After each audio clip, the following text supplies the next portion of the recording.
यहाँ पे हमने वेरियस स्टेप्स पढ़ लिए थे। क्या चीज का? Metallurgy related. तो आप लोग स्टेप्स का नाम बताएंगे कि first step in the metallurgy में कौन कौन सा होता है। हम बस यहाँ पे उसको नोट डाउन करते जाएंगे।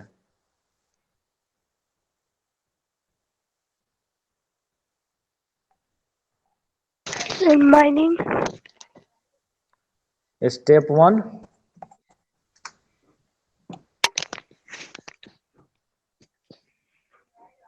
Sir mining, mining of ore. ठीक है, माइनिंग एक प्रोसेस है। माइनिंग एक अलग चीज हो गया। माइनिंग को हम मेटलर्जी स्टेप में नहीं इंक्लूड करते हैं। ठीक है, मेटलर्जी स्टेप में हम लोग इंक्लूड करते हैं फ्रॉम रिसाइजिंग ऑफ ओर से। यानी ओर को क्या करना, जो माइन होके हमारे पास ओर आ गया उस ओर को डिफरेंट मतलब एक इक्वल साइज में कन्वर्ट करना। जैसे बड़े बड़े ब्लॉक्स में होंगे तो उसको resizing of ore and grinding of ore. Resizing, ठीक है, first step. Second, sir display नहीं हो रहा है। डिस्प्ले नहीं हो रहा है। दिख तो रहा है। एक अमित कुमार के नाम से सेकंड वो होगा, उस पर क्लिक कीजिए।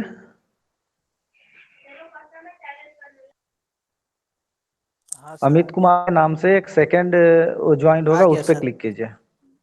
ठीक है, स्टेप।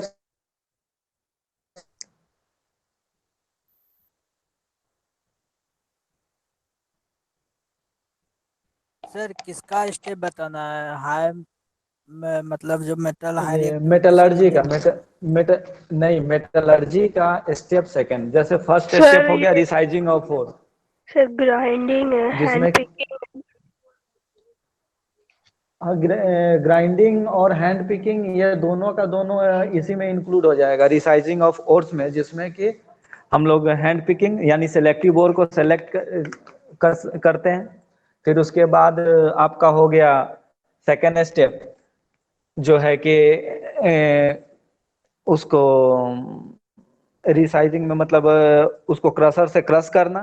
यानी जो बड़े बड़े ब्लॉक है उसको छोटे छोटे उसमें स्टोन्स में और स्टोन्स में तोड़ना, ताकि वो क्रशिंग हो सके। जब अगर मान लीजिए बहुत बड़ा ब्लॉक होगा तो उस ब्लॉक को अगर हम क्रशर में नहीं डाल पाएंगे तो वो क्रशिंग नहीं होगा। तो वहां पे क्या करते हैं, पहले उसको छोटे छोटे ब्लॉक्स में तोड़ते हैं। छोटे छोटे ब्लॉक्स में तोड़ने के बाद क्या होता है वहां पे कि हम उसको फिर फर्दर ग्राइंडिंग के लिए आगे प्रोसीड करते हैं। तो उसको ग्राइंडिंग करने के बाद उसको क्या हो गया, पाउडर्ड ओर हमारा यहाँ से मिल गया। तो फर्स्ट स्टेप जो है रिसाइजिंग का, तो यहां से हमको क्या मिलेगा, आउटपुट हमको मिलेगा powdered ore.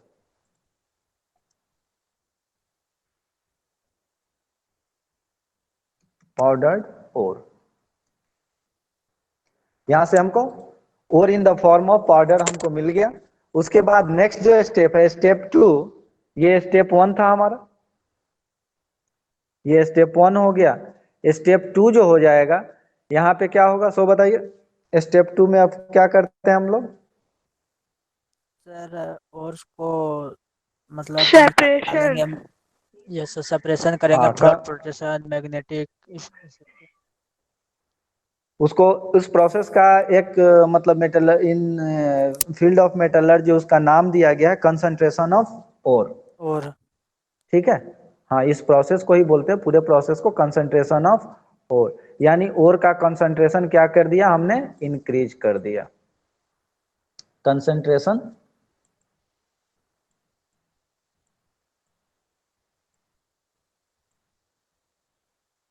Concentration of ore. ठीक है, अब क्या हुआ, जो ओर है इसमें से क्या हो गया, कुछ ना कुछ जो इम्प्योरिटीज हैं उसको हमने क्या कर दिया, सेपरेट कर दिया। इसमें हम लोग कौन कौन सा प्रोसेस यूज करते थे? Sir magnetic float projection. Magnetic separation, ठीक है। मैग्नेटिक सर सेपरेशन के लिए टर्म एंड, हाँ, मैग्नेटिक सेपरेशन के लिए क्या कंडीशन था? सर कि एक उसमें कोई मतलब इम्प्योरिटीज नॉन मैग्नेटिक हो और जो और से वो मैग्नेटिक हो। हाँ, ओर में जो हमारा जो ओर है, उस जो मिनरल जो हमने ऑब्टेन किया है, जो पाउडर्ड फॉर्म में है स्टेप फर्स्ट से, उसमें से कोई एक या तो गैंग या फिर और जो एक मैग्नेटिक बिहेवियर शो करे, यानी कोई ना कोई दोनों में से एक मैग्नेटिक प्रॉपर्टी शो करे, यानी मैग्नेट की तरफ अट्रैक्ट होने की कैपेबिलिटी हो उसकी, तो उसको हम लोग क्या करेंगे, मैग्नेटिक सेपरेशन से वहां पे और क्या बोलते हैं आपका गैंग को सेपरेट कर पाएंगे। तो दोनों में से कोई है कि आप गैंग मैग्नेटिक प्रॉपर्टी शो करे या फिर और मैग्नेटिक प्रॉपर्टी शो करे। अगर दोनों करता है तो भी नहीं होगा, या कोई भी नहीं करता है तो भी नहीं होगा। तो ये ज्यादातर ये मेनली कहाँ पे आ जाता है, एफई में, और एफई में खासकर मैग्नेटाइट जहाँ पे होता है वहां पे ये शो करता है। बाकी जो है जिसमें आयरन की क्वांटिटी कम होती है वहां पे भी magnetic property show, magnetic behaviour show नहीं करता। तो आयरन के भी जिस ओर में मैग्नेटिक प्रॉपर्टी शो करेगा उसी ओर में हम लोग मैग्नेटिक सेपरेशन यूटिलाइज कर पाएंगे। दूसरा है आपका टीन स्टोन का, जब हम मेटलर्जी करते हैं, टीन निकालते हैं, एसन निकालते हैं, वहां भी हम मैग्नेटिक सेपरेशन यूज करते हैं। तो वहां पे FeW वो है, उसको बोलते हैं वोल्फरनाइट। Fe इम्प्यूरिटी है ये, FeWO4, तो इसको बोलते हैं वोल्फरनाइट। तो इसको ये भी मैग्नेटिक प्रॉपर्टी शो करता है, और ये टीन के उसमें पाया जाता है जब ओर में। तो इसको सेपरेट करने के लिए हम क्या करते हैं, मैग्नेटिक सेपरेशन यूटिलाइज करते हैं। तो यहाँ पे क्या हो गया, कंसंट्रेशन ऑफ ओर। जैसे मान लीजिए कि हमने इम्प्यूरिटी बढ़ा दिया, तो ओर में मेटल का कंसंट्रेशन क्या हुआ, यानी ओर का कंसंट्रेशन क्या हुआ, इंक्रीज हो गया। ओर का कंसंट्रेशन इंक्रीज हुआ, यानी क्ले, डस्ट और अदर इम्प्यूरिटी था वो क्या हुआ, उसमें से हट गया। ये स्टेप आपका सेकेंड हो गया। अब स्टेप थ्री में अब हम लोग क्या करते हैं कि जो क्ले वगैरह था, डस्ट वगैरह था, वो हट गया।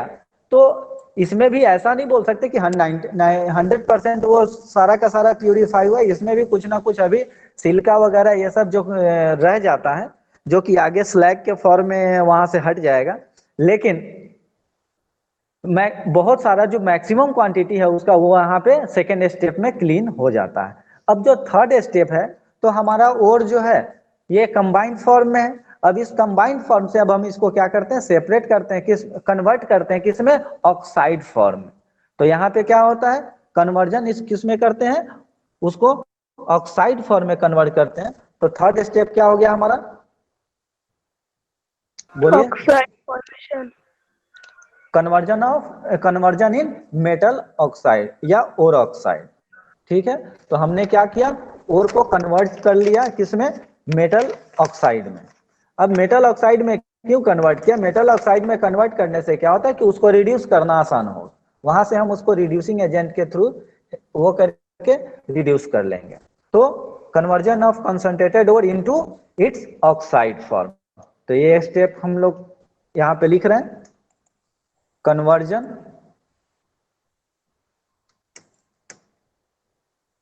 of the concentrated ore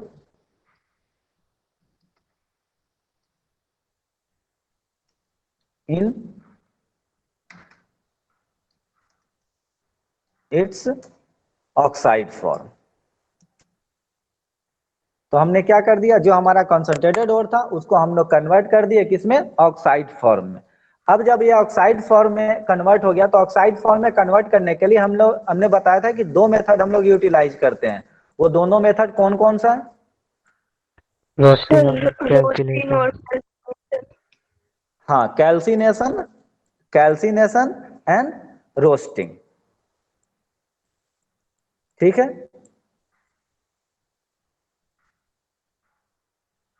calcination and roasting.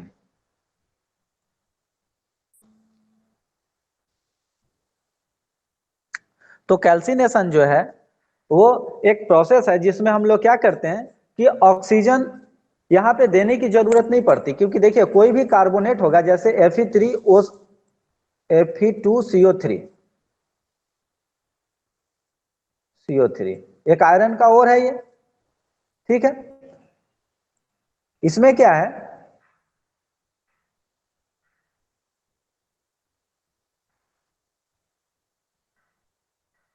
एक मिनट,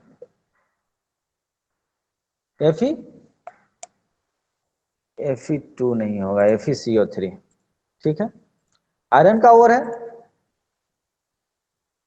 इसमें देखिए यहाँ पे ऑक्सीजन पहले से ही है, ठीक है, यहाँ पे ऑक्सीजन पहले से ही है। तो यहाँ पे क्या करता है, ऑक्सीजन को हमको सप्लाई करने की जरूरत नहीं होती। याद रखने का क्या तरीका है, कैल्सिनेशन, कैल्सिनेशन, कैल्सिनेशन कार्बन, यहाँ रिलेटेड है कार्बोनेट, कैल्सिनेशन यानी कार्बोनेट। और यहाँ पे रोस्टिंग, रोस्टिंग में आपको आता है SROAS, रोस्टिंग, रोस्टिंग यानी एस आ रहा तो एस से यानी सल्फर, यानी ये यूटिलाइज होगा किसके लिए, सल्फर के सल्फाइड ओर के लिए, ठीक है। और कैल्सिनेशन में सी, और ये हो गया क्या, कार्बन के लिए, कार्बोनेट के लिए, C for carbonate, S for sulphide. तो अब देखिए यहाँ पे कार्बोनेट में CO3, ऑक्सीजन यहाँ पे ऑलरेडी प्रेजेंट है। जब जिसके पास जो सामान है उसको देने की जरूरत नहीं है, यहाँ पे ऑक्सीजन एक्चुअली पहले से ही प्रेजेंट है, तो यहाँ पे ऑक्सीजन देने की जरूरत नहीं है। तो यहाँ पे हम लोग क्या करते हैं, यहाँ पे हम लोग सिंपल सा वो है कि इसको बस केवल हीट सप्लाई करेंगे, इसको हीट देंगे, हीट देंगे तो यहाँ से कार्बोनेट क्या है, वो ब्रेकअप हो जाएगा, डिकम्पोज हो जाएगा कार्बन डाइऑक्साइड में, और कार्बन डाइऑक्साइड वहां से इवॉल्व हो जाएगा। वैसे ही रोस्टिंग में, रोस्टिंग में यहाँ पे सल्फर होता है, जैसे मान लीजिए कोई मेटल है X और उसके साथ सल्फर अटैच है X, तो यहाँ पे ऑक्सीजन नहीं है, ठीक। जब ऑक्सीजन नहीं है तो क्या करना पड़ेगा, जैसे ZnS मान लीजिए, जिंक ब्लेड बोलते हैं, ZnS हो गया, FeS हो गया, फिर PbS हो गया। तो ये सब में क्या है, ऑक्सीजन यहाँ पे बिल्कुल नहीं है, तो इसको यहाँ से गैसियस फॉर्म में कन्वर्ट करने के लिए सल्फर को हमको क्या करना पड़ेगा, ऑक्सीजन देना पड़ेगा, तो इसलिए यहाँ पे ऑक्सीजन देते हैं। तो जिस सल्फाइड के लिए इसको यूटिलाइज करते हैं, सल्फाइड ओर में ऑक्सीजन नहीं होता, इसलिए हमको ऑक्सीजन देना पड़ता है। यहाँ पे कार्बोनेट में ऑक्सीजन है, इसलिए हमको ऑक्सीजन देने की जरूरत नहीं है। तो यहाँ से क्या होगा, ये जिंक ऑक्साइड में तब्दील हो जाएगा, बदल जाएगा, यहाँ से ZnO, ZnO और प्लस क्या बन जाएगा, SO2, SO2, SO2 gaseous form में होता है, तो ये गैस बन के यहाँ से निकल जाएगा, और रेसिडुअल जो मटेरियल बच जाएगा वो ZnO, जिंक ऑक्साइड। तो जिंक ऑक्साइड यानी ये दोनों मेथड का बस क्या काम है, चेंज करना, किसमें, आपको ऑक्साइड फॉर्म में। तो ऑक्साइड फॉर्म में चेंज करने के लिए हम 2 मेथड यूटिलाइज करते हैं, कैल्सिनेशन एंड रोस्टिंग। चलिए अब नेक्स्ट, उसके बाद कैल्सिनेशन एंड रोस्टिंग हो गया, इसके बाद क्या करेंगे, step third, step fourth,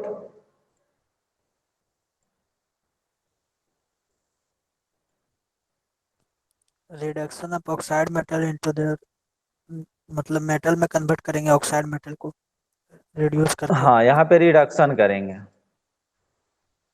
reduction किसका करते हैं, ऑक्साइड मेटल का।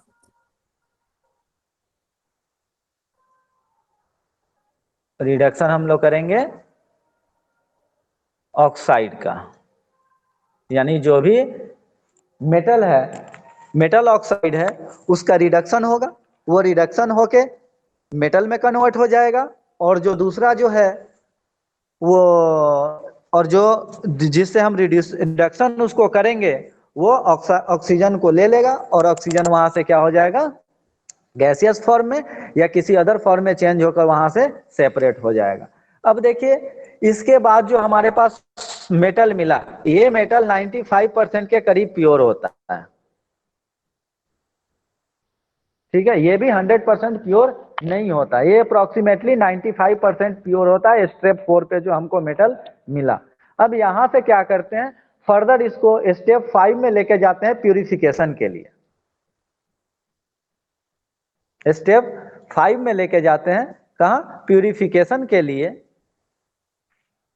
तो यहाँ पे ये फर्दर प्यूरिफिकेशन प्रोसेस हम लोग इस्तेमाल करते हैं, और प्यूरिफिकेशन प्रोसेस जो इस्तेमाल करेंगे उससे हमको 99.9% तक प्योर मेटल वहां से मिल जाएगा।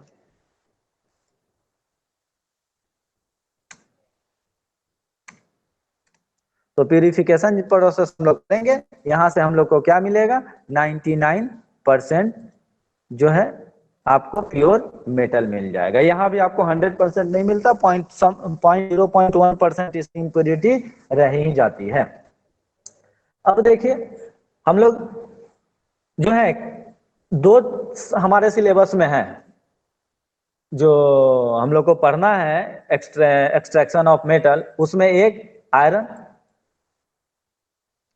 और दूसरा कॉपर का केवल उसका केमिकल रिएक्शन,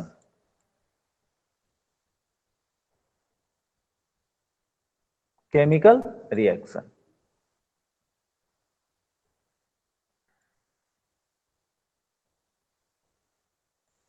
ठीक है,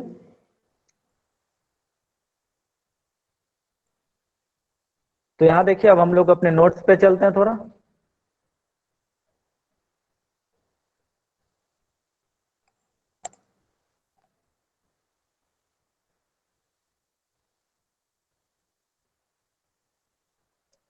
चलिए यहाँ पे हमने देखा था, जो अभी आपको रिवाइज भी कराए हैं कि क्या क्या हम लोग करते हैं, कौन कौन सा स्टेप किस किस के लिए यूटिलाइज करते हैं। नेक्स्ट जो है हमारा कॉमन स्टॉक इन्वॉल्विंग मेटलर्जी, ये सारा चीज जो आपको बताएं, क्रशिंग एंड ग्राइंडिंग, ये यहाँ पे आपको उसका क्या करते हैं, जिसमें हम लोग साइज रिड्यूस करते हैं लार्ज लंप का, हम नहीं lump, large lump to small pieces, और उसको ग्राइंड करके पाउडर में कन्वर्ट कर देते हैं। पाउडर से कन्वर्ट करने के बाद और से गैंग को, इम्प्योरिटी को सेपरेट करते हैं। उसके लिए वेरियस हम लोग ग्रेविटी सेपरेशन, मैग्नेटिक सेपरेशन इस्तेमाल करते हैं। फ्रोथ फ्लोटेशन एक प्रोसेस इस्तेमाल करते हैं। फ्रोथ फ्लोटेशन प्रोसेस जो है इसको थोड़ा पढ़ना जरूरी है, क्योंकि मैक्सिमम जो टीचर्स वगैरह होते हैं वो इस मेथड का इस्तेमाल जरूर, इस मेथड का जरूर इस्तेमाल करते हैं। क्या चीज के लिए, क्वेश्चन बनाने के लिए। क्वेश्चन जरूर इस मेथड से आपको होता है। तो फ्रोथ फ्लोटेशन क्या है, आपने कभी शैम्पू या साबुन तो किया होगा बाथरूम में, बहुत बार यूटिलाइज करते हैं, हर बार लगभग 1 या 2 दिन में तो यूटिलाइज करते ही है। तो वहां पे आप देखते हैं कि जब आप पूरा, जब उसका जब झाग बन जाता है, तो वहां पे देखेंगे कि जब उसको धोने लगेंगे, तो जब वो बाथरूम में जब नीचे जाने लगता है, तो वहां पे एक पूरा का पूरा झाग बन के एक ऊपर पानी के ऊपर वो तैरने लगता है। और उसके ऊपर अगर आप कोई चीज थोड़ा, अगर एक पेज भी अगर ऊपर डालेंगे तो वो पेज अंदर डूबेगा नहीं, वो पेज उसके साथ ऊपर ही तैरते रहता है। तो बस उसी तरह का एक ये प्रोसेस है। तो इसमें हमारा जो है, हम ये चाहते हैं कि जो हमारा ओर हो, जो सल्फाइड ओर हो, वो क्या होता है, पोरस टाइप का होता है। वहां से क्या होता है, जब हम इस चीज को इंप्लीमेंट करेंगे सल्फाइड ओर में, जब उसको हम लोग क्या करते हैं कि पानी में डालते हैं और कुछ वहां पे ऑयल डालते हैं, पिन ऑयल वगैरह इस तरह का, कि वो उस वहां पे फ्रोथ बने, और वो फ्रोथ जो हो गया वो सल्फाइड ओर को अपने में चिपका के ऊपर लेके चला जाता है। और यहाँ से हम इसको क्या करते हैं, ऊपर से जो दिख रहा होगा आपको कि ये जो फ्रोथ जो बना हुआ है, उस फ्रोथ को किसी चैनल के माध्यम से, इसमें चैनल नहीं बनाया गया, लेकिन एक चैनल के माध्यम से हम क्या करते हैं, नल को खोला, उस चैनल को, टैप को हटाया, और वहां से क्या करते हैं, फ्रोथ को सेपरेट कर लेते हैं। तो जिससे क्या होता है कि इम्प्योरिटी जो है वो नीचे के साइड, ग्राउंड में, इस जो फ्रोथिंग जो टैब रखे हुए हैं, इस टैब के नीचे के साइड वो क्या होता है, सेटल डाउन हो जाता है। यहाँ पे देखिए, ये जो आपको ये बॉक्स दिख रहा होगा, ये डब्बा दिख रहा होगा, जिसमें हम लोग क्या किए, लिक्विड भरे हुए हैं, पानी भरे हुए हैं। उस पानी में नीचे क्या हुआ, हमने क्या कर दिया कि जो पाउडर्ड ओर है, उस पाउडर्ड ओर को डाला। ठीक, पाउडर्ड ओर को डाला, एक चैनल है यहाँ से, ये जो ऊपर देख रहे हैं एक पाइप लगा हुआ है, जिसमें नीचे के साइड में टी टाइप का पाइप है, उल्टा टी, जिसमें नीचे में होल बना हुआ है। उस होल से क्या करते हैं कि हम लोग कंप्रेस्ड एयर पास कराते हैं इस पानी में। कंप्रेस्ड एयर इसलिए कराते हैं, आप लोग कभी बचपन में अगर वो जो बबल्स बनाने वाला गेम होता है, अगर वो खेले होइएगा, तो उसमें क्या करते हैं हम लोग, नीचे ऐसे पाइप करके एक स्ट्रॉ टाइप का जो पाइप होता है उससे लेकर उसमें फूंकते हैं, तो ऊपर की तरफ नीचे से हवा बबल, नीचे हवा जाता है और हवा क्या होता है कि बबल्स के फॉर्म में ऊपर आने लगता है। तो यहाँ पे वही किया गया है, जब हम इसमें कंप्रेस्ड एयर जब अंदर की तरफ वाटर में पुश करेंगे तो वो क्या होगा, वो जो है बबल्स के फॉर्म में वो ऊपर आने लगेगा, यानी फ्रॉथ जो है बनने लगेगा उससे। और ये जो वो है वो एक्टिव कर देता है किसको, ये जो यहाँ पे जो सल्फाइड जो ओर है वो सल्फाइड ओर को क्या कर देता है, उसको पूरे के पूरे घुमाता है, जिसके कारण वो उस बबल से चिपक कर ऊपर की तरफ आने लगता है और वो फ्रॉथ में क्या होता है, चिपक जाता है। और वहां फ्लॉथ में चिपकने के बाद हम उसको क्या करते हैं कि फ्लॉथ के थ्रू बाहर निकाल लेते हैं। और नीचे जो है उसी में नीचे उसी बकेट के नीचे गैंग बच जाता है, उस गैंग को हम साइड से निकाल लेते हैं। चलिए इसको डायग्रामेटिकली एक बार देख लेते हैं, क्योंकि इससे क्वेश्चन रहता ही रहता है। ऑयल डाल दिए तो वाटर और ऑयल का डेंसिटी दोनों का डिफरेंट होने के कारण ऑयल जो होता है वो वाटर से हल्का होता है, तो ये उसके ऊपर क्या होता है, तैरते रहता है। दूसरे कॉर्नर पे यहाँ पे एक इस तरह का पाइप अटैच होता है जिसमें होल्स बने हुए होते हैं।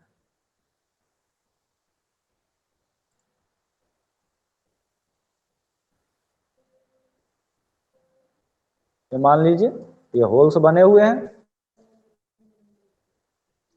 और यहां से हम लोग क्या करते हैं, एयर को अंदर की तरफ पास कराते हैं।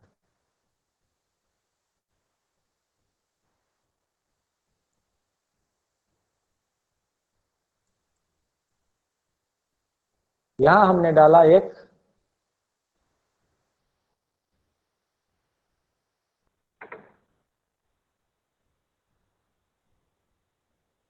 पाइप, एक टिप डाला, क्या चीज के लिए, और को इस डालने के लिए।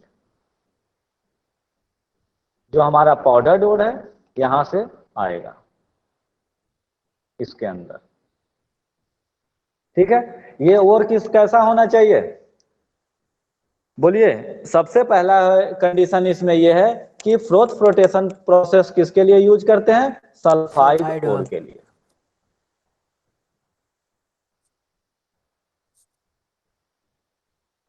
तो एक क्वेश्चन हो सकता है कि हम फ्लोट फ्लोटेशन किस ओर के लिए यूज करते हैं, सल्फाइड, कार्बोनेट, ऑक्साइड, ये सारा चीज उसमें हो सकता है। तो किसके लिए यूज करते हैं, सबसे पहला क्वेश्चन आपका यही बनता है। तो इसका आंसर क्या होगा, float flotation process will be utilised for only sulphide ore. ठीक है, सल्फाइड ओर के लिए हमने इसको यूटिलाइज किया। अब यहां से देखिए, जब एयर यहां से निकलेगा, जब एयर से एयर प्रोपेल हो पुश होगा तो ये एयर इस जो होल बना हुआ है यहां से बाहर की तरफ निकलेगा। बाहर की तरफ जब निकलेगा तो ये जो ओर है हमारा, मान लीजिए ये ओर इस तरह से इसमें आ रहा है, पड़ा हुआ है। तो ये जब एयर जो है इसको, एक मिनट, डॉट बबल्स का साइन भी ऐसा ही हो जाएगा। तो हम लोग क्या करते हैं, यहां से ये हमारा ओर आया,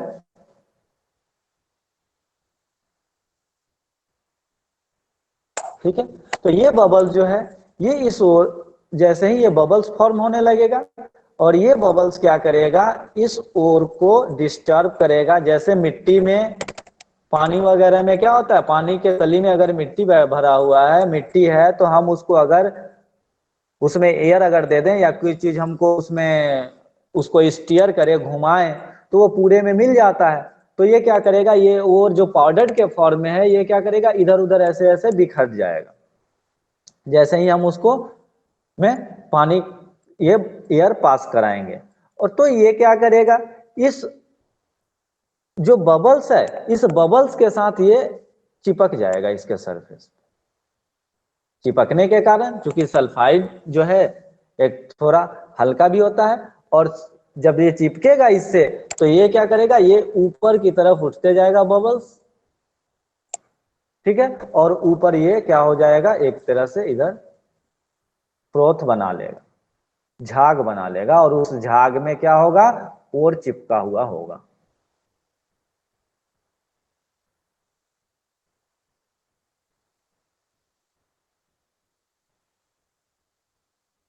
तो जैसे ही ये फोर्थ के ऑक्सीजन के कारण ऊपर जाएगा, ऑयल से मिलके सल्फर क्या करेगा, सल्फर उस पे चिपक जाएगा और वो क्या हो जाएगा, एक झाग के फॉर्म में ऊपर ही तैरता रहेगा।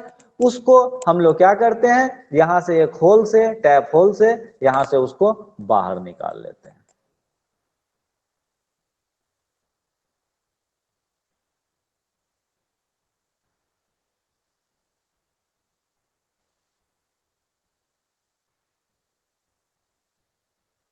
यहां से जो है हम उसको डिफरेंट कंटेनर में निकाल लें।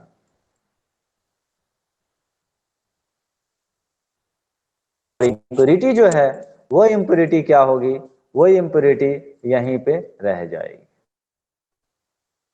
रेसिडुअल जो बच जाएगा वो यहाँ पे इम्प्योरिटी बच जाएगा।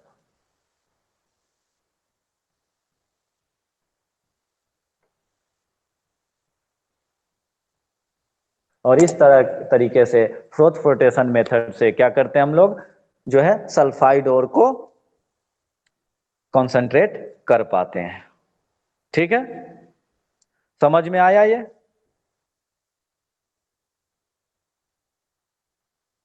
Yes sir. चलिए नेक्स्ट जो है, सर इससे बेनिफिट क्या होता है सर? आ? इस एक्सपेरिमेंट से हेलो? क्या रिजल्ट आता है, बेनिफिट क्या होता है सर? उससे वो आता है, ये चीज आता है कि जो सल्फाइड ओर है वो हमारा सेपरेट हो गया, और जो नीचे जो है वो इम्प्योरिटी, जो गैंग जो है, जो इम्प्योरिटी जो कि भारी होता है जनरली ओर से, वो क्या हो गया, नीचे सेपरेट हो गया। तो हमारा मेन पर्पस यहाँ पे है कि मैक्स कम इम्प्योरिटी को, ज्यादा से ज्यादा इम्प्योरिटी को सेपरेट कर देना, और ताकि वो हमारे आगे के रिडक्शन में, आगे के प्रोसेस में हमारे हमको मेटल प्योर से प्योर फॉर्म में मेटल हम प्राप्त कर पाए। जितना ज्यादा इम्प्योरिटी हम हर स्टेप में क्लियर करते जाएंगे उतना ही बढ़िया हमारा रिडक्शन भी हो पाएगा। क्योंकि ये सारा जो प्रोसेस रिडक्शन जो स्टेप्स हैं, वो रिडक्शन स्टेप जो है पूरा का पूरा उसको टाइम इतना नहीं मिलता कि केमिकली मतलब इक्विलिब्रियम स्टेट में जा पाए। वहां पे इक्विलिब्रियम स्टेट में नहीं जाता, इसलिए मल्टी स्टेप रिडक्शन होता है। मल्टी स्टेप रिडक्शन होने का मतलब, जैसे इन केस ऑफ आयरन लीजिए, तो आयरन में सबसे ऊपर on the neck of the stack पे, ब्लास्ट फर्नेस के स्टैक पे क्या होता है कि वहां पे कार्बन मोनोऑक्साइड से रिडक्शन होता है। उसके नीचे जैसे ही आते हैं हम लोग, तो वहां कार्बन डाइऑक्साइड कार्बन रिडक्शन होता है। तो इस तरीके से क्या होता है कि मल्टी स्टेप रिडक्शन वहां पे हो पाता है। तो जितना ज्यादा हम प्योर कर पाएंगे, फिजिकल मेथड से सेपरेट कर पाएंगे, उतना कम हमको क्या करे लगेगा, एनर्जी भी अगले स्टेप में, रिडक्शन स्टेप में यूटिलाइज करना पड़ेगा। जैसे कि हम लोग रिडक्शन के लिए क्या करते हैं, कोक का यूटिलाइज करते हैं। तो अगर इस मेथड से, धोने के मेथड से, वॉशिंग और फ्लोटेशन के मेथड से अगर ज्यादा से ज्यादा सफाई हो जाता है, तो उतना ही कम कार्बन हमको क्या करना पड़ेगा, यूटिलाइज करना पड़ेगा उसको रिड्यूस कराने में।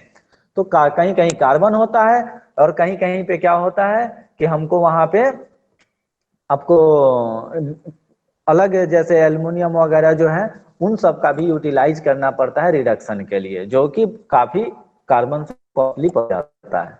तो उसका प्रोडक्ट भी, तो मेटल जो बनेगा वो मेटल फाइनली और कॉस्टली हो जाएगा। तो इसलिए जितने भी फिजिकल मेथड है उससे अगर ज्यादा से ज्यादा वो अगर गैंग्स बाहर निकल जाते हैं, उतना ही हमको एक्यूरेट एंड जो प्योर मेटल अचीव होगा। नेक्स्ट प्रोसेस है इसमें लीचिंग। लीचिंग जो एक प्रोसेस है, ये केमिकल प्रोसेस है। तो ये डिपेंड करता है कि मान लीजिए ओर और गैंग में कोई एक हो कि जो कि एक सॉल्वेंट में डिसॉल्व हो जाए, और दूसरा उस सॉल्वेंट में डिसॉल्व नहीं होना चाहिए। तो जब डिसॉल्व हो जाएगा, उसको क्या करेंगे हम, उस लिक्विड, उस सॉल्यूशन में डिसॉल्व करके वहां से उसको इम्प्यूरिटी से, गैंग से उसको क्या करेंगे, बाहर निकाल लेंगे। और जो सॉल्यूशन है, उस सॉल्यूशन को, उस सॉल्वेंट को फिर से हम उसको अलग सेपरेट कर लेंगे by the mean of different chemical process. तो क्या होता है कि ये जो जो गैंग है ये एग्जैक्टली इसमें बहुत सारे चीज होते हैं, इसमें डस्ट वगैरह ये सब भी होते हैं। तो ये सब भी एलिमेंट है, ये पूरे के पूरे जो बोला जाता है कि 100% जो एक्सट्रैक्शन प्रोसेस है सेपरेट नहीं हो पाता। एक्सट्रैक्शन प्रोसेस से 95% सेपरेट हो जाता है, उसमें भी 3 से 4% सिलिका वगैरह ये सब रह ही जाता है इन केस ऑफ आयरन। तो इसलिए हम लोग को मतलब बहुत सारे स्टेप से गुजरना पड़ता है। तो लीचिंग केमिकल प्रोसेस है, तो इसमें हम लोग क्या करते हैं, फिल्टर पेपर वगैरह का यूज करते हैं। और यहाँ पे एक जो है और या फिर जो गैंग है वो डिजोल्व हो जाएगा अगर सॉल्वेंट में, तो उस फिल्टर पेपर से हम उसको जो प्रेसिपिटेट बच गया उसको हम लोग क्या कर लेते हैं, फिल्टर कर लेते हैं। तो इस तरह से गैंग और जो है वो सेपरेट हो जाता है। नेक्स्ट जो है कैल्सिनेशन। कैल्सिनेशन आपको पता ही है, ये कैल्सिनेशन का डेफिनेशन वगैरह है और उसका पॉइंट्स वगैरह है, जिसमें क्या करते हैं CO2 रिमूव करते हैं, किससे, कार्बोनेट ओर से, किसके उसमें हीट करके, इन एब्सेंस ऑफ एयर। ठीक है, उसका कुछ एग्जांपल यहाँ पे दिया हुआ है। और यहाँ से इस दोनों स्टेप से ये भी फायदा होता है कि जो भी मॉइस्चर फॉर्म में आपको वाटर वहां पे प्रेजेंट रहता है, जो ऊपर वाले स्टेप में हमने उसको ग्रेविटी सेपरेशन जो किया जिसमें वाटर से उसको वॉश करते हैं, या फ्लोट फ्लोटेशन जो किया जिसके कारण वो कुछ वाटर वगैरह उसमें रह जाता है, उस चीज मॉइस्चर वगैरह रह जाता है, वो भी वेपराइज यहाँ पे हो जाता है। तो रोस्टिंग सल्फाइड ओर के लिए यूटिलाइज करते हैं, सल्फर बर्न होता है और वो SO2 में कन्वर्ट होकर वहां से रिलीज हो जाता है। इसके बाद जो है conversion of oxide to metallic form. अब जो है कैल्सिनेशन एंड रोस्टिंग से ऑक्साइड फॉर्म में कन्वर्ट हो गया। अब यहाँ पे क्या करते हैं हम लोग, रिडक्शन ऑफ कार्बन, ये यहाँ पे क्या करते हैं, रिडक्शन ऑफ ऑक्साइड। और तो उस मेटल ऑक्साइड को हम लोग डिफरेंट जो है एलिमेंट्स यूज करके या डिफरेंट मेथड यूज करके रिड्यूस करते हैं उसके मेटेलिक फॉर्म में। तो अब रिडक्शन करना है, तो जैसे कार्बन, तो लेड, जिंक, आयरन, कॉपर, ये सबसे कार्बन ज्यादा रिएक्टिव में है, इन सबसे नीचे पाया जाता है, इसलिए कार्बन जो है इन सबों के लिए हम लोग यूटिलाइज कर लेते हैं रिड्यूस करने के लिए। इसमें भी जो लेड है, आयरन है और कॉपर है, उसका रिडक्शन तीनों से हो जाता है।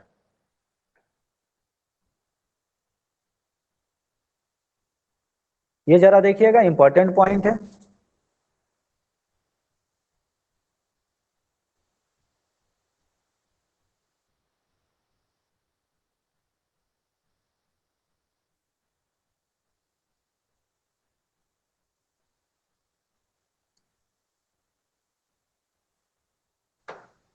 देखिए कार्बन,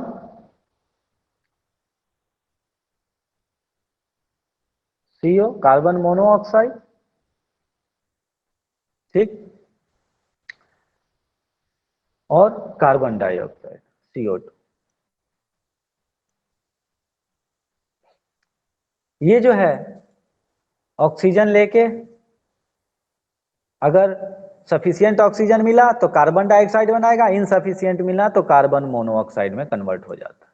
ये क्या होता है, फर्दर ऑक्सीजन लेके कार्बन डाइऑक्साइड में कन्वर्ट होगा।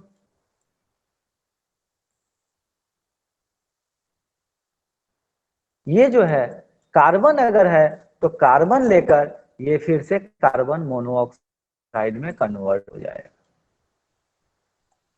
और ये दोनों जो हैं फिर रिडक्शन में आगे काम आएंगे।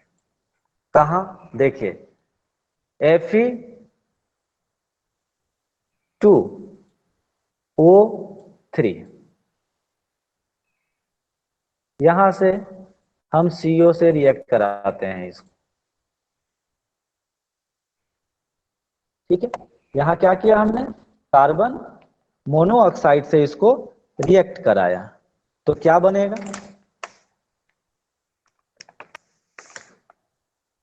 कार्बन मोनोऑक्साइड से इसको रिएक्ट कराएंगे तो ये बन जाएगा Fe3O4, ठीक, प्लस ये ऑक्सीजन लेगा, यहां से एक ऑक्सीजन लेगा तो ये बन जाएगा कार्बन डाइऑक्साइड CO2, ठीक है, ये बन जाएगा। ये होता कहां है ये देख लेते हैं। इसी के साथ साथ हमारा वो भी चल रहा है, एक्सट्रैक्शन ऑफ आयरन। देखिए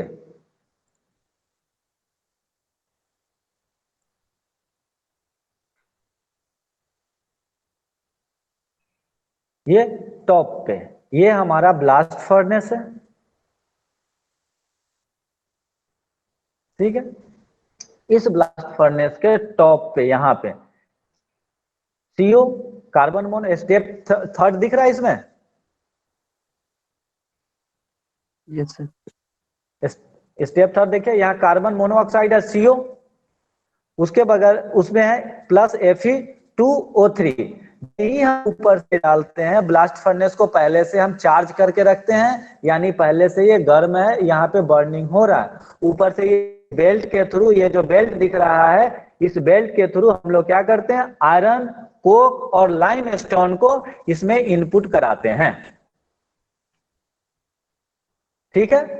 जब ये इनपुट यहाँ पे होता है, ये ऊपर से जैसे ही यहाँ पे नीचे आएगा तो यहाँ पे क्या होगा, यहाँ पे जो गैसियस फॉर्म में कार्बन मोनोऑक्साइड है, उस कार्बन मोनोऑक्साइड Fe2O3 से रिएक्ट करेगा और वो क्या कर देगा, आपको कन्वर्ट करता है Fe3O4 में और CO2, ठीक है।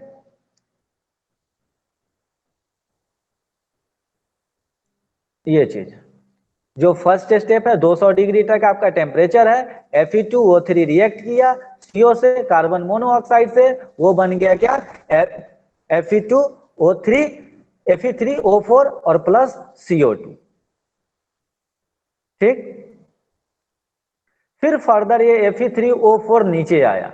अब Fe3O4 जब यहाँ पे नीचे आया 700 डिग्री टेम्परेचर के करीब, तो वो फिर वहां कार्बन मोनोऑक्साइड से रिएक्ट करेगा। अब कार्बन मोनोऑक्साइड से जो रिएक्ट करेगा ये, तो ये बनाएगा यहाँ पे क्या, FeO plus CO2, FeO plus CO2। फिर ये फिर ये FeO प्लस CO2, FeO फिर अगर कार्बन मोनोऑक्साइड से रिएक्ट करेगा तो वो बनाएगा वहां पे Fe प्लस CO2। तो कार्बन मोनोऑक्साइड से ये 3 स्टेप में रिड्यूस होता है। कार्बन मोनोऑक्साइड से ये 3 स्टेप में रिड्यूस होगा। जब दूसरा वो है, चलिए पहले कार्बन मोनोऑक्साइड से देख लेते हैं, फिर कार्बन से देखेंगे।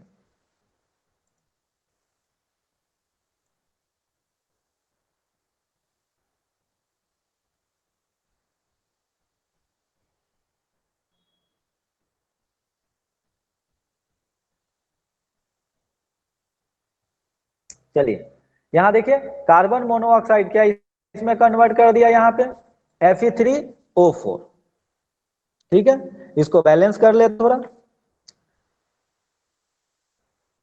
3Fe हो गया, COC, ठीक है। ऑक्सीजन यहाँ पे हो गया 9, 10, यहाँ पे 4,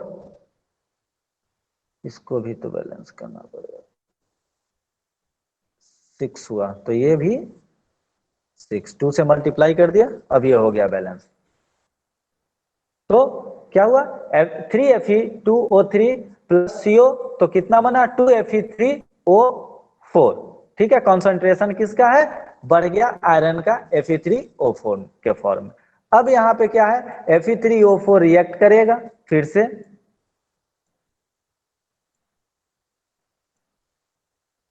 इसको समझिए, नोट्स में है ये चीज, वो आपको मिल जाएगा।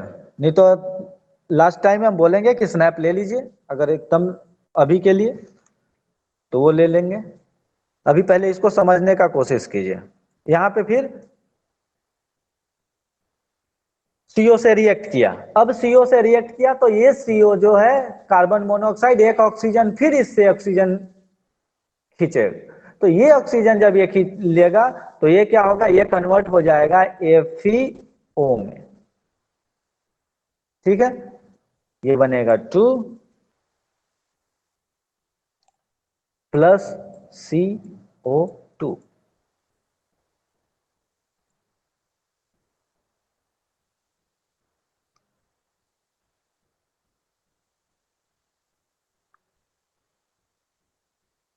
ठीक है, अब यहां पे देखिए नेक्स्ट जो है, नेक्स्ट स्टेप में क्या होगा, नेक्स्ट स्टेप में अब होगा कि ये जो FeO है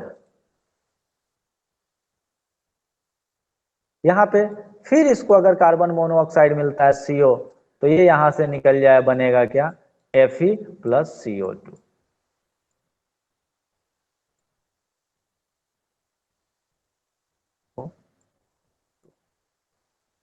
ठीक है, अब बोलिएगा कि एक CO से ही बार बार क्यों रिएक्ट करेगा, तो CO से वहां बहुत सारे मॉलिक्यूल हैं, Fe2O3 के और CO, ये कार्बन और ऑक्सीजन।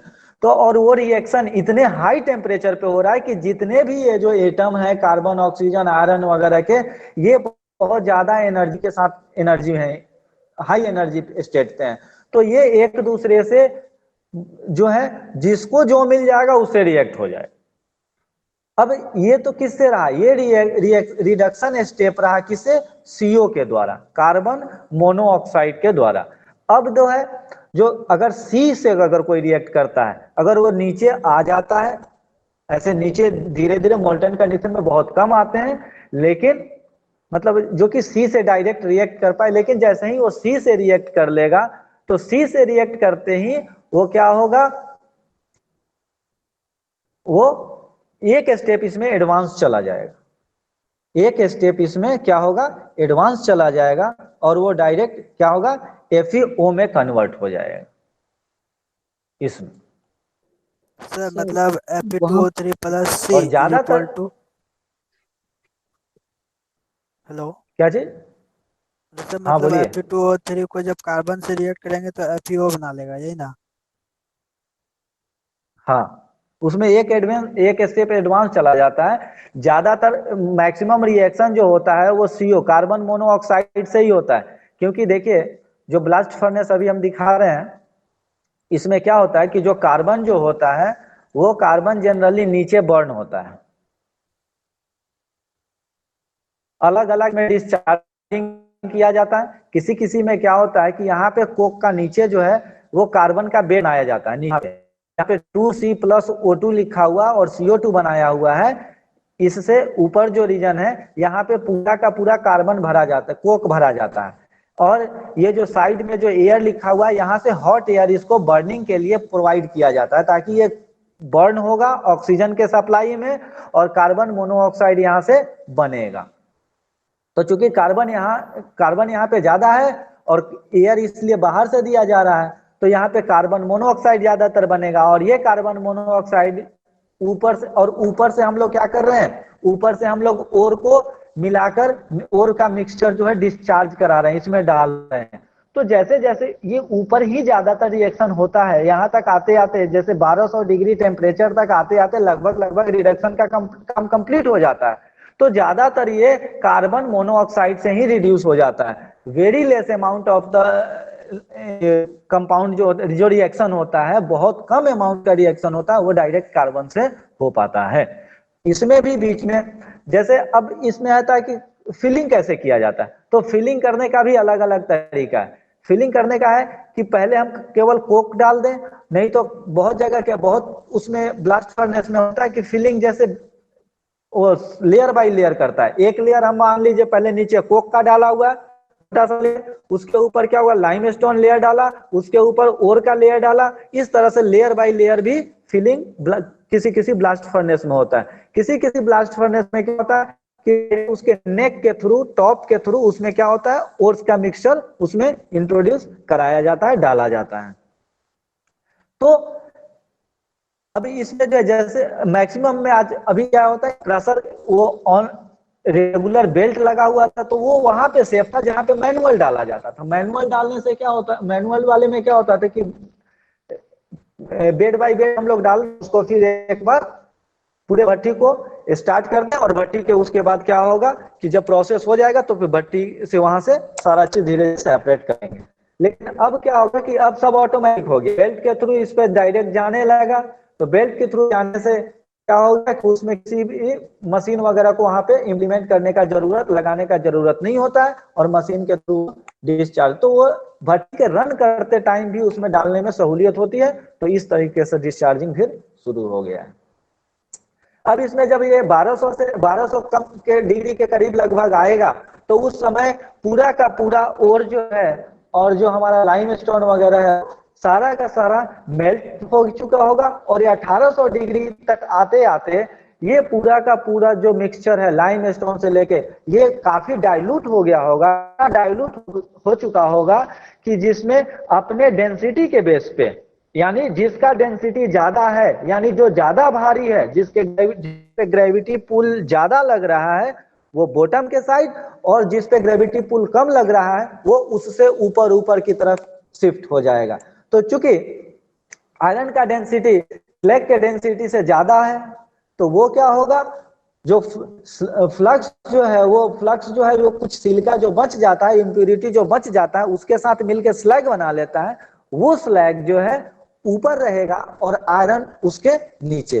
तो वहां पे हम यहाँ पे देख रहा है कि आपका दो ओर दिख रहा है, एक व्हाइट कलर का जो ऊपर जो बॉक्स टाइप का है वहां से बगल में निकला हुआ स्लैग होल, वहां से हम लोग स्लैग उससे निकाल लेते हैं, और जो नीचे जो डार्क कलर का आपको दिख रहा है वो उसको हर्ट बोलते हैं, HEART हर्ट रीजन, वहां से हम लोग क्या करते हैं, वहां से हम लोग प्योर मतलब वहां पे पिग आयरन वहां से निकाल ले हैं। ये पिग आयरन जो है 95% प्योर होता है, इसमें 3 to 4% कार्बन वगैरह होता है और बाकी जो है 0.1 के नीचे आपको जिंक, एल्युमिनियम वगैरह ये सब भी, लेड वगैरह भी पाया जाता है। तो उसको फर्दर हम प्यूरिफिकेशन में के लिए यूटिलाइज करते हैं ताकि वो हम आयरन को और प्यूरिफाई किया जा सके।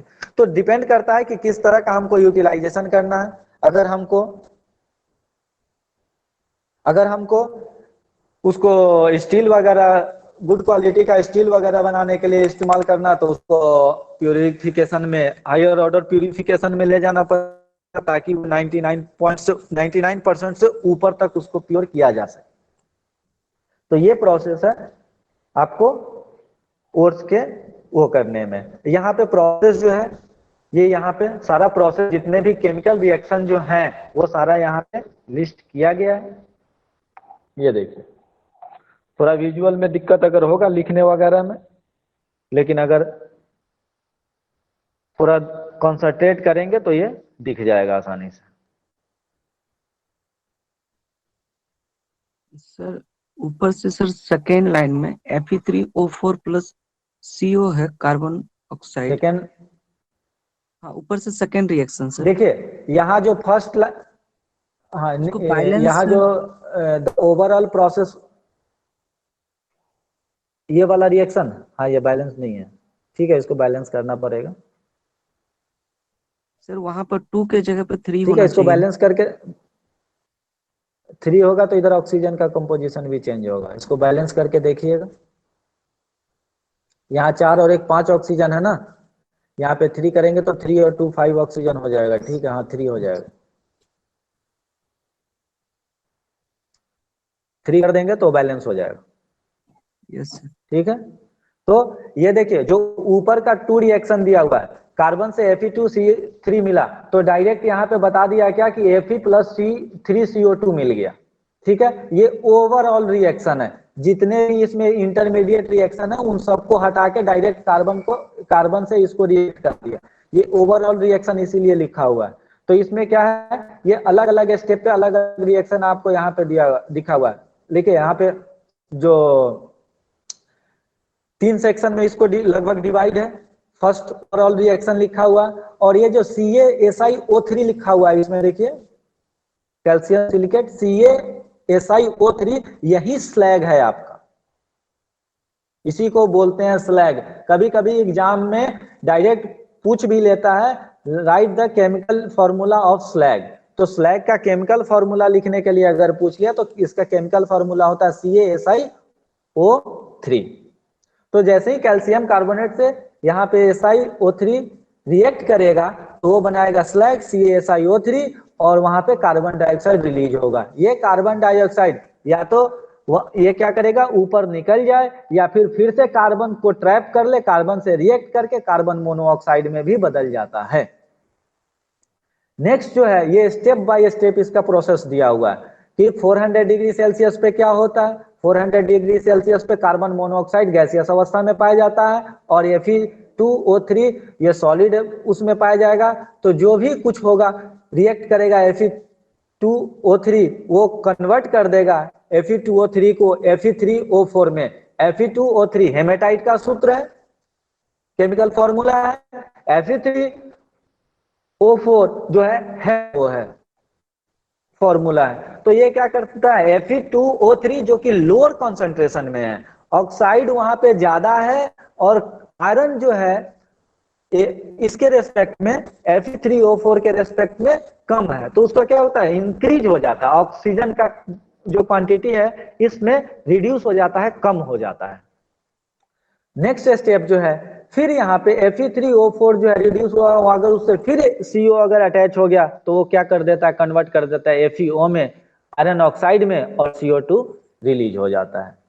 500 से 600 में क्या है, नीचे आपको कार्बन और वो डाला रहता है ब्लास्ट फर्नेस में, तो वहां कार्बन और कार्बन डाइऑक्साइड, यहाँ 5 से 600 में जैसे ही कार्बन क्या हुआ कि कार्बन जो आपको कार्बन डाइऑक्साइड में, अगर कार्बन डाइऑक्साइड को अगर कार्बन ट्रैप कर लेगा तो वो फिर क्या कन्वर्ट हो जाएगा। ये रिएक्शन थोड़ा उल्टा लिखा हुआ है, ठीक है, इसको अगर नोट वगैरह करेंगे तो थोड़ा सीधा कर लेंगे। क्या होता है, कार्बन डाइऑक्साइड जब कार्बन ट्रैप करता है तो कार्बन मोनोऑक्साइड में कन्वर्ट हो जाता है, तो ये कार्बन मोनोऑक्साइड फिर से रिडक्शन के लिए सुटेबल हो जाता है।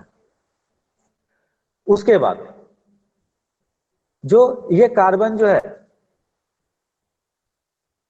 ये कार्बन अगर इस FeO से हो गया, जो कार्बन सूट जो होता है जो कि अनबर्न कार्बन है, ये FeO से अगर रिएक्ट करेगा तो डायरेक्ट इसको Fe में कन्वर्ट कर देता है और CO बना देता है, कार्बन मोनोऑक्साइड बना देता है। तो ये जो रिएक्शन है, ये रिएक्शन जो है क्या बोलते हैं कि इतना हाई टेम्परेचर होता है और इतना आपको फास्ट ऊपर से नीचे डिस्चार्ज होते होते होता है कि इनको उतना टाइम नहीं मिलता है कि हर रिएक्शन इक्विलिब्रियम स्टेट में शिफ्ट हो। कहीं पे Fe2O3 रिएक्ट कर लिया कार्बन मोनोऑक्साइड से, कहीं पे Fe3O4 रिएक्ट किया, लेकिन नीचे तक आते हुए जो चौड़ा सबसे पोर्शन उसको बोलते हैं बॉस, जहां पे टेम्परेचर सबसे ज्यादा होता है, तो वहां तक आते आते ये जो है कंप्लीटली रिड्यूस हो जाते हैं। सारा जो रिडक्शन स्टेप है, ये रिएक्शंस हैं, वो वहां तक 1800 डिग्री तक टेम्परेचर आते आते कंप्लीट हो जाता है और वहां पे कंप्लीटली मेल्ट कर जाता है स्लैग ऑन मेटल, और वहां बन जाता है क्या, आपको एक मोल्टेन स्टेज में दोनों आके स्लैग ऊपर और मेटल उससे नीचे। तो ये रहा आपका आयरन का एक्सट्रैक्शन। इसको पढ़िए, ये सारे रिएक्शन को भी चेक कीजिए, इसको समझने का कोशिश कीजिए अपने से भी सेल्फ स्टडी के तौर पे, और अगर प्रॉब्लम होता है तो फिर नेक्स्ट क्लास में मंडे को, और नेक्स्ट क्लास में नहीं तो हम लोग देखेंगे कॉपर का एक्सट्रैक्शन, ठीक है। ये उसका डायग्राम है कि किस किस स्टेज पे कौन कौन सा रिएक्शन होता है। बाकी जो है, जो इससे पहले ये 3-4 क्वेश्चन है आपके लिए। What is the role of limestone, CaO का रोल क्या होता है, कोई बताएंगे?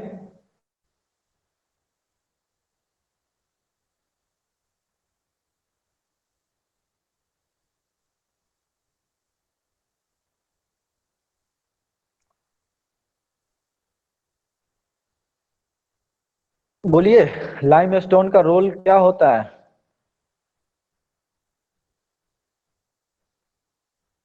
अच्छा, इसमें कोई गलती है क्या? सर लाइमस्टोन का फार्मूला CaCO3 होता है ना। हाँ, CaCO3 होता है, ठीक है। किसने आइडेंटिफाई किया? धनीराम। ये किसने? धनीराम। Okay good. चलिए, इसका फॉर्मूला गलत लिखा हुआ है, CaCO3 हो लाइमस्टोन का। ठीक है, तो लाइमस्टोन किस लिए यूटिलाइज होता है? स्लैग फॉर्मेशन के लिए, यानी ये फ्लक्स के तौर पे यूज होता है। ये फ्लक्स क्या करता है? जो इम्प्योरिटी है उसको ट्रैप कर लेता है, पकड़ लेता है, उससे रिएक्ट करता है और वहां पे क्या बना देता है? स्लैग, जो कि हल्का होता है और उस मोल्टेन मेटल के ऊपर तैरते रहता है। ठीक है, next question, why does this slag float and not get mixed with iron? Slag जो है वो फ्लोट करता है, उस पर तैरते रहता है, आयरन से मिक्स क्यों नहीं होता है? उसका डेंसिटी सर कम हो जाता है। डेंसिटी कम हो जाता है और वो मोल्टेन स्टेज में है, इसके कारण क्या होता है कि आयरन जो है उससे हेवी होने के कारण नीचे सेटल डाउन रहता है और वो उसके ऊपर डेंसिटी कम होने के कारण फ्लोट करते रहता है। नेक्स्ट क्वेश्चन है, carbon use for reduction of Fe2O3, why? Carbon ही क्यों यूटिलाइज होता है जबकि उससे ज्यादा एल्युमिनियम, उससे अच्छा एल्युमिनियम ये रिड्यूसिंग एजेंट हो सकता है आयरन के लिए, उससे ज्यादा सोडियम हो सकता है आयरन के लिए, पोटेशियम उससे ज्यादा अच्छा रिड्यूसिंग एजेंट हो सकता है। तो हम आयरन का ही, कार्बन का ही यूटिलाइजेशन क्यों करते हैं?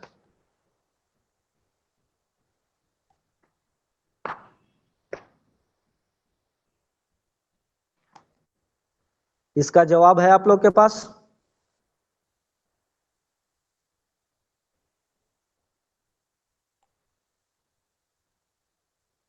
No sir. बोलिए यस या नो। No no. सर। चलिए, क्या होता है कि कार्बन इजिली अवेलेबल है, सबसे पहला कारण इजिली अवेलेबल है और सस्ता है दूसरा कारण। तो जब हमारा काम सस्ते चीज से चल जाए तो महंगा क्यों खर्च करना?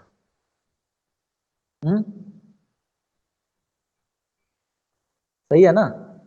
जब हमारा काम आसानी से अगर हो जा रहा है, चीप सस्ते रेट में अगर हो जा रहा है, तो उसको फिर महंगा क्यों करना? अगर महंगा करेंगे, एक्सट्रैक्शन प्रोसेस ही महंगा करेंगे, तो मेटल का भी कीमत ज्यादा हो जाएगा और अब मेटल हमको बहुत ज्यादा कॉस्टलियर मिलेगा।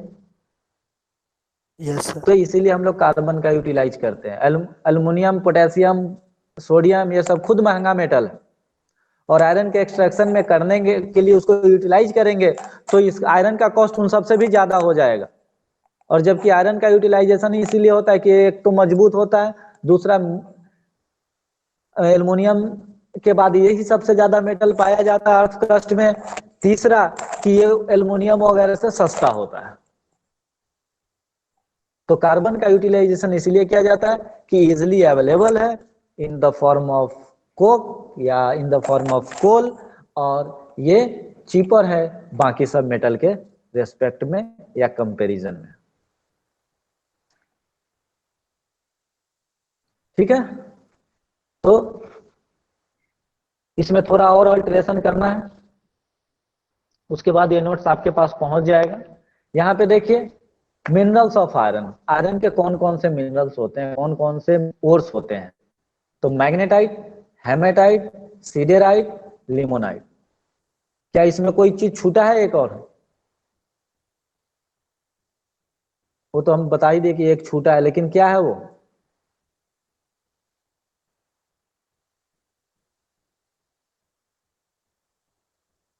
हम लोग 10th में पढ़ते हैं उस चीज को कि ये बहुत इसमें ये अधातु मिलने के कारण, ये नॉन मेटल मिलने के कारण ये क्या होता है कि बहुत इसको सेपरेशन में बहुत दिक्कत होता है, बहुत ज्यादा एनर्जी कंज्यूम होता है, बहुत ज्यादा खर्च लगता है, या और ये ज्यादा इसमें का वो 40% के करीब ही इसमें, 40 से 45% के करीब में ही इसमें आयरन पाया जाता है, इसलिए इससे सेपरेशन कम किया जाता है।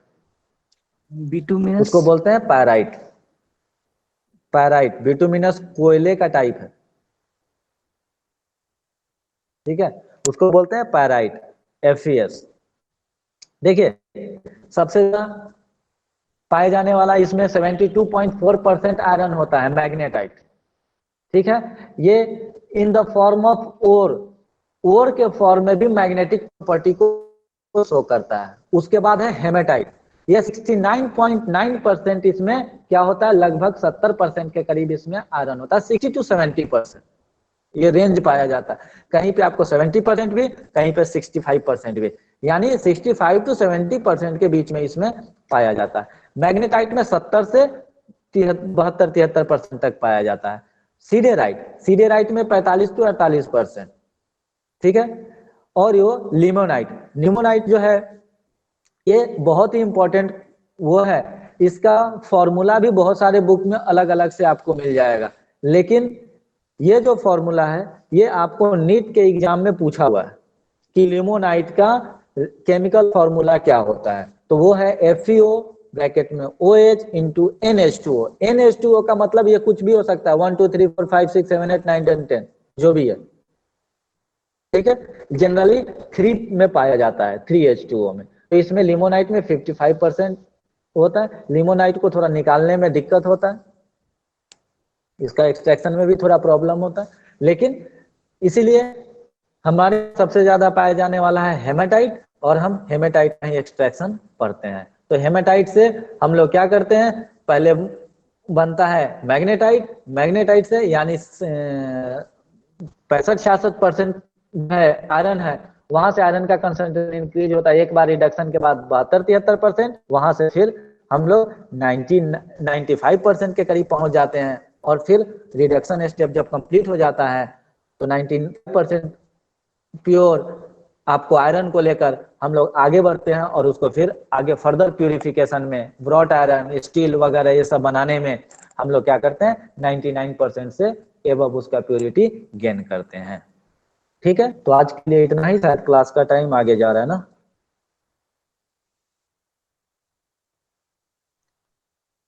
ठीक है, आज के लिए बस इतना ही करते हैं, नोट्स आपको मिल जाएगा, और जो भी है स्नैप लेना है क्या इस सबका,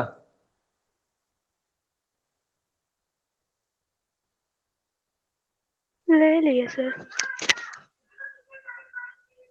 स्नैप ले लिए हैं, यस सर। नहीं लिए चलिए सर। फिर इसको रिवाइज इस तो ले लीजिए, यहीं से करते हैं कन्वर्जन, ये एक्सट्रैक्शन ऑफ आयरन ही पढ़ के आइए, बाकी सब तो प्रोसेस है। एक बार हम बस वो कर देते हैं, जो ले लिए हैं वो अब लीव कर सकते हैं, बाकी जिनको नहीं लिए हैं हम उनके लिए एक बार वो कर देते हैं, डिस्प्ले कर देते हैं। फर्स्ट स्लाइड हो गया, ये सेकेंड, थर्ड,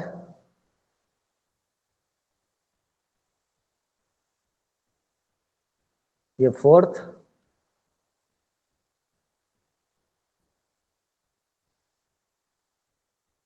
और ये फिफ्थ।